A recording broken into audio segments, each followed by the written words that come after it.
नमस्कार समस्त को। तो ओडिशा पुलिस सब इन्स्पेक्टर 13 एवं 14 सेप्टेम्बर एग्जाम बार चांस अच्छी। तो आपण माने एबे ठारू पढ़ापढ़ी करंतु।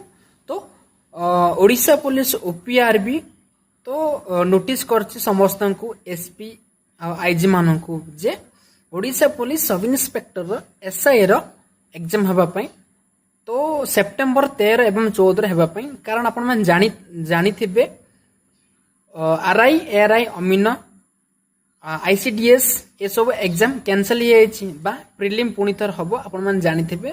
तो सेति कारण डेट फांका अच्छे तो सेति कारण ओपीआरबी एग्जाम करने चाहूँगी सीपीएसई 2024। तो आपण मैंने एबेठारु प्रिपरेशन रुहतु। सेप्टेम्बर मास 13 एवं 14 तारिख में कन्फर्म एग्जाम हेबार लगुच। तो आपण मैंने से प्रिपेयर रुहतु। अब मॉक टेस्ट दिंतु आराम से आपण मैंने जॉब करें। जदि आउ किसी डाउट रहा ताले आपण मैंने कमेंट सेक्शन कमेंट करंतु मु निश्चय रिप्लाई देबी।